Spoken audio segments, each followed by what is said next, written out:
Hello అండి, అందరికీ ఎలా ఉన్నారు? ఈరోజు సోమవారము బాబుని స్కూల్ దగ్గర అయితే వదిలిపెట్టేసి వచ్చాను. వచ్చేసరికి మా ఇల్లు చూడండి ఎట్లా ఉంటుందో. అన్నీ ఎక్కడ వస్తువులు అక్కడే పడిపోయి ఉంటాయి.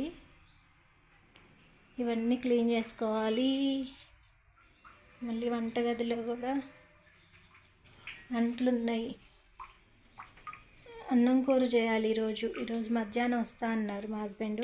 తనకి ఏంటంటే కుక్క కరవలేదు కానీ గోర్లు పెట్టేసి గీకిందనమాట. దాంతో ఇంజెక్షన్స్ వేయించుకుంటా ఉన్నారు. ఈరోజు థర్డ్దనమాట ఇంజెక్షను. అందుకని చెప్పేసి నేను మధ్యాహ్నం ఇంజెక్షన్ కోసం వస్తాను కదా, అన్నం ఏమి వండొద్దులే, ఇంటికి వచ్చి నాకు తింటానని చెప్పేసి అన్నారు. ఈ పనులన్నీ చేయాలి. అన్నీ ఎక్కడ పడితే అక్కడ పడిపోయి ఉన్నాయి. ఇవన్నీ క్లీన్ చేసుకోవాలి. ఈరోజు నా వ్లాగ్ అయితే చూసేయండి మీరు. ఇది బాబు కోసం కట్టిన హౌస్ అనమాట. ఇక్కడ ఆడుకుంటూ ఉంటాడు.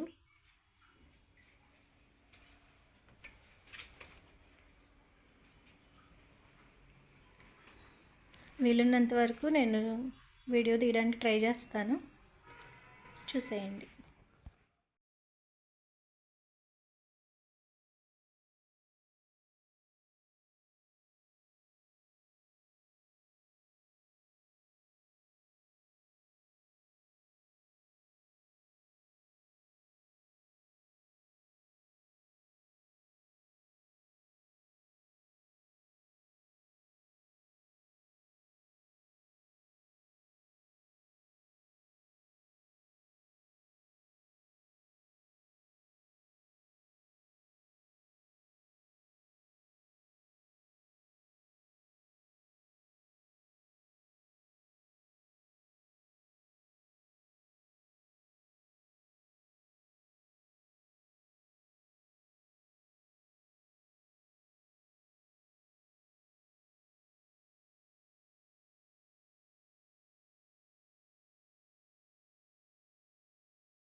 ఇటు చూడండి ఒకసారి. ఇది వెయిట్ చూసుకునేది అనమాట. మిషన్ లోపల పెట్టేసాను.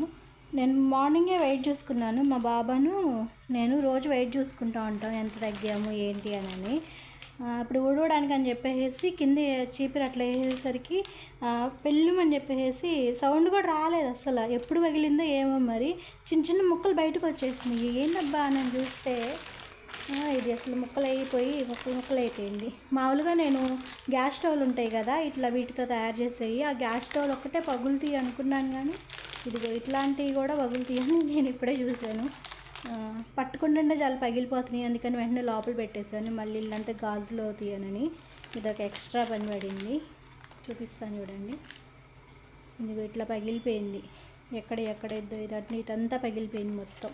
అందుకని కవర్లో వేసేసాను. కవర్ తీసుకొని వచ్చి ఎప్పుడో రూపాయి 1 రూపీస్ చేంజ్ మిగులుతాయి కదా, ఆ డబ్బులన్నీ దాచి పెడితే ఒక 800 రూపీస్ అట్లా అయినాయి అని గుర్తుగా ఇది కొనుక్కున్నాను అనమాట.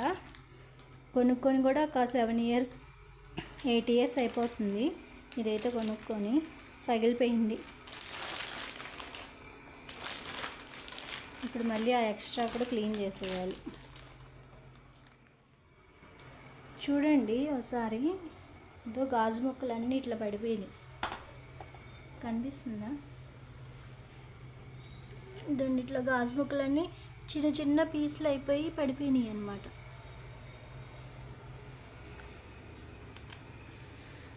దీన్ని క్లీన్ చేసుకోవాలి ఇప్పుడు.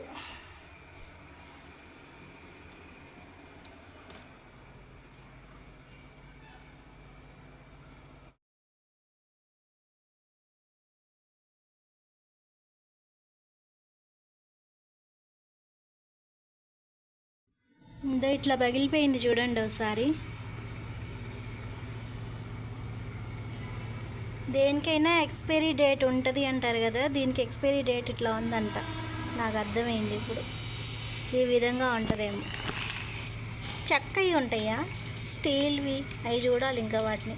మళ్ళీ ఎప్పుడైనా కొనుక్కున్నా మళ్ళీ సేమ్ ఇదే పరిస్థితి అయిద్దేమో. దాన్ని ముక్కలు ముక్కలు అయిపోయింది. ఏం చేద్దాం, ఇంకా పడేయడమే. ఇల్లు అయితే ఊడ్చేసుకున్నాను, అంతా నీట్గా పెట్టేశాను. ఎక్కడ సామాన్ తీసి ఏ ప్లేస్లో పెట్టాలి ఆ ప్లేస్లో పెట్టేస్తే ఇల్లంతా నీట్గా ఉంటుంది. ఎక్స్ట్రా ఏమీ లేకుండా అవసరమైన ఉంచుకుంటే ఇంకా నీట్గా ఉంటుంది అన్నమాట. మా బుడ్డోడు బొమ్మలే ఎక్స్ట్రా ఉంటాయి నాకైతే. ఇవన్నీ పడేయలేము, అట్లా అని ఉంచుకొని ఇల్లంతా ఆక్యుపై చేయలేము. ఏం చేస్తాం, అంట్లు కడగాలి ఇప్పుడు. నా కోసం వెయిట్ చేస్తూ ఉన్నాయి. కొంచెమేలే ఉన్నది, ఎక్కువేం లేవు. దీని తర్వాత అన్నం పెట్టాలి. ముందు బియ్యం కడిగి పెట్టి స్టవ్ మీద పెట్టేసి తర్వాత వంట చేసుకుంటా, అంట్లు కడుక్కుంటా. ఏం కూరగాయలు తెచ్చాడబ్బా అని చూస్తే అన్నీ కొంచెం కొంచెం తెచ్చారు. అంటే ఇవన్నీ కలిపి ఒక కూరలాగా మిక్స్డ్ వెజిటేబుల్ కర్రీ చెయ్యి అని చెప్పేసి ఇవి 2, ఇవి కొంచెం, ఇవి కొంచెం, ఇది కొంచెం, ఇది ఒకటి, అట్లా ఇవన్నీ తెచ్చారనమాట. ఇప్పుడు 4 పెట్టి నేను కూర చేయాలి. బియ్యం అయితే నేను కడిగి పెట్టేసుకున్నాను. ఇవన్నీ కట్ చేసేసుకొని కూర తాలింపు వేసుకొని బియ్యం ఓ పక్కన ఉడుకుతూ ఉంటే కూర ఓ పక్కన ఉడుకుతూ ఉంటుంది. పక్కనే అంట్లు కడిగేసుకుంటే నా పని అయితే కంప్లీట్ అయిపోతుంది. కూరగాయలు అయితే అన్నీ కట్ చేసేసుకున్నాను అండి. టైం అయితే లేదు, అందుకని చెప్పేసి పాతకాలం పద్ధతి ఉంటుంది కదా, పాతకాలం పద్ధతిలోనే నేను ఇప్పుడు చేసేద్దాం అనుకుంటున్నాను. దానికైతే టైం కలిసి వస్తుంది. ఏం లేదు, మనం ఏమేమైతే కూరగాయలు అయితే కట్ చేసుకున్నామో అవన్నీ వేసేసుకోవాలి.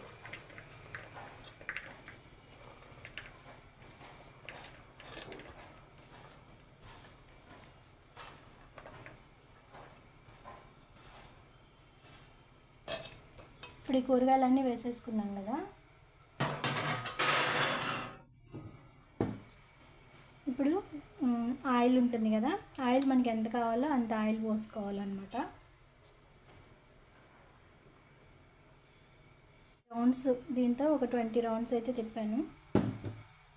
సరిపోతే తర్వాత చూసుకోవచ్చు. తర్వాత పసుపు,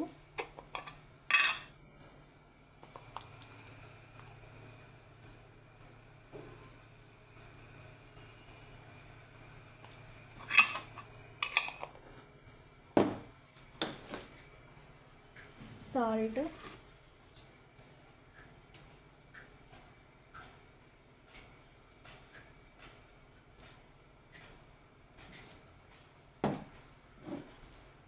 కారం,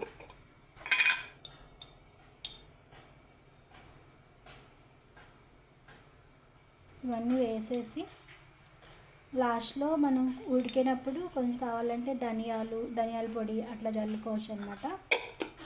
ఇవన్నీ వేసేసి స్పూన్తో కనుక కలిపేసేసుకోవాలి. ఇట్లా మొత్తం స్పూన్తో ఒకసారి కలిపేసేసుకొని మనకి ఆయిల్ సరిపోతుందా లేదా అని చెప్పేసి మనకి కలిపేటప్పుడు కొంచెం అర్థమవుతుంది. ఇవన్నీ మొత్తం ఇట్లా కలిపేసుకోవడం, లేకపోతే దీనిపైన మూత ఉంటుంది కదా, ఆ మూత పెట్టేసి దీన్ని ఇట్లా అన్నామంటే అన్నీ కలిసిపోతాయి. పాతకాలంలో మన అమ్మమ్మ వాళ్ళందరూ ఇట్లానే చేసేదన్నమాట. నానమ్మలు, అమ్మమ్మలు వాళ్ళ దగ్గర చూసాను నేను. బాగుంటుంది టేస్ట్ కూడా. ఇట్లా బాగా స్టవ్ మీద పెట్టేసి బాగా మగ్గిపోయిన తర్వాత మనకి అర్థమవుద్ది అనమాట, అంతా మగ్గిపోయింది. మూత పెడతాం కదా, ఆవిరితో మొత్తం మగ్గిపోయిద్ది. మగ్గిపోయిన తర్వాత మనకు కావాలంటే వాటర్ వేసుకొని మనకి కొంచెం గుజ్జుగా కావాలి అని అనుకుంటే అట్లా చేసుకోవచ్చు అనమాట. వాటర్ వేసుకుంటే ఒక చిన్న టీ గ్లాస్లో వాటర్ వేసుకొని బాగా గుజ్జుగా చేసుకుంటే కూర అయితే చాలా టేస్ట్గా ఉంటుంది. నేను ఇప్పుడు ఇదైతే స్టవ్ మీద పెట్టేస్తాను. అన్ని కూరగాయలతో భలే ఉంది కదా, కలర్ఫుల్గా. నేనైతే ఇప్పుడు నేను స్టవ్ మీద పెట్టేస్తాను. స్టవ్ మీద అయితే పెట్టేసి ఆన్ చేసేసాను. చూడండి ఉడుకుతా ఉంది. ఒక పక్కన అన్నం కూడా పెట్టేసుకున్నాను. ఇప్పుడు అంట్లు ఉన్నాయన్నమాట, ఈ అంట్లు కడుక్కోవాలి. అలానే ఈరోజు గ్యాస్ కూడా క్లీన్ చేసుకోవాలి, గ్యాస్ స్టవ్ కూడా. టైం ఉంటుందో లేదో, వీడియో అయితే పెట్టడానికి లాంగ్ అయిపోద్దేమో అనుకుంటున్నాను, చూద్దాము. ప్రస్తుతానికి నేను అంట్లు కడిగేసుకోవాలి. పక్కన 3 పనులు అయిపోతాయి, స్టవ్ పక్కనే ఉండడం వల్ల ఆ 2 చూసుకుంటూ ఉంటాను, అలానే అంట్లు కూడా కడిగేసుకుంటూ ఉంటాను.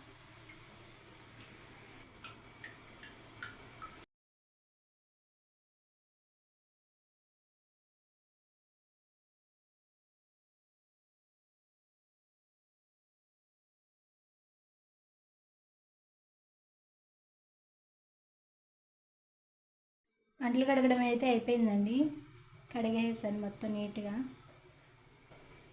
ఇవేమో నీరంతా వెలిసిపోయిందాక ఇక్కడ ఉంచుతాను, ఆ తర్వాత తీసేస్తాను.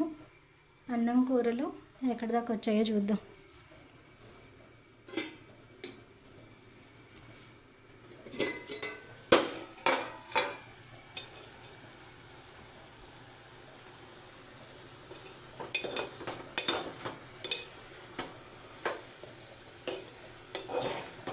మంచి వాసన వస్తుంది అసలు, బాగా అన్ని కూరగాయలు ఉడకడం కదా, బాగా మంచి వాసన వస్తుంది. బాగా మగ్గిపోయింది. కొంచెం వాటర్ వేసుకొని కొంచెం గుజ్జు గుజ్జుగా చేసుకుంటే సరిపోద్ది. అందులో కొంచెం వాటర్ వేస్తాను. ఈ బెండకాయ జిగురు ఉంది, ఆ జిగురు వస్తుంది అంటే బెండకాయలు ఇంకా ఉడకలేదు అని అర్థం. ఉడికిపోయినాయి అని అంటే ఆ జిగురు అంతా పోయిద్ది అనమాట, రాదు. అన్నం వచ్చేసి పొంగొస్తూ ఉంది. నేను సిమ్లో అయితే పెట్టేసుకున్నాను నేను. ఇది పరిస్థితి. అంట్లు కూడా అయిపోయినాయి. ఈ కూర కూడా, అన్నం కూర ఉడికిపోతే నా పని అయితే అయిపోయింది. అది సంగతి. ఈరోజు వీడియో అయితే మీకు ఎలా అనిపించిందో చెప్పండి. కూర మొత్తం అయిపోయిన తర్వాత మళ్ళీ వీడియో తీస్తాను. వీడియో అయితే మీకు ఎలా అనిపించిందో చెప్పండి. మరొక వీడియోతో మళ్ళీ కలుద్దాం. అంతవరకు బాయ్. నీళ్ళైతే పోసుకున్నానండి నేను. ఇదో చూడండి, నీళ్ళైతే పోసుకున్నాను. ఇంక ఇది కొంచెం వాటర్గా ఉంది కదా, బాగా గుజ్జులాగా వచ్చే వరకు, చిక్కబడే వరకు ఉంచుకొని, స్టవ్ మీదే ఉంచుకొని, చిక్కబడిన తర్వాత ఆపేసుకుంటే సరిపోద్ది. ఈ టైంలో ధనియాల పొడి కూడా 1 స్పూన్ వేసుకొని కలిపేసుకుంటే మంచిగా ఉడికిపోయిద్ది అనమాట కూర. దీన్ని మిక్స్డ్ వెజిటబుల్ కర్రీ అంటారు, ఎందుకంటే దీంట్లో అన్ని కూరగాయలు కలిపేసి ఉన్నాయి. 4-5 రకాలు. క్యారెట్ చూసారు కదా, దొండకాయ, బెండకాయ, దోసకాయ, ఈ 4 కలిపి మనకి ఇంట్లో ఏదైతే ఉందో అట్లా అన్నీ కలిపేసుకొని మనం ఇలా కూర తయారు చేసుకోవచ్చు. నీళ్ళైతే పెట్టేసి నేను పోసేసి కొంచెంసేపు ఒక 5 మినిట్స్ మగ్గబెట్టుకుంటాను. ధనియాల పొడి కూడా వేసేసాను. మగ్గబెట్టేసుకొని బాగా దగ్గర పడిన తర్వాత ఆపేసుకోవడమే. కూర అయితే అయిపోయిందండి, స్టవ్ కూడా ఆపేసాను.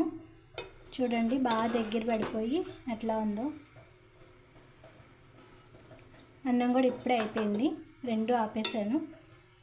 మా వాళ్ళు వచ్చేస్తున్నారు, ఫోన్ చేశారు. వాళ్ళకి అన్నం పెడితే పని అయిపోయింది. ఈ మధ్యాహ్నం నుంచి మా వాడిని చూసుకోవాలి. మా వాడితో డ్యూటీ అనమాట ఇప్పుడు నాకు.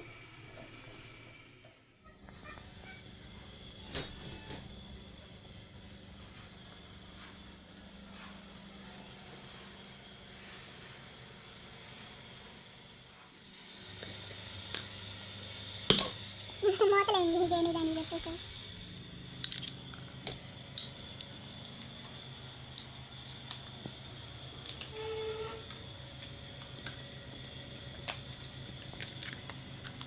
కరెక్ట్ పెట్టావు ఇప్పుడు.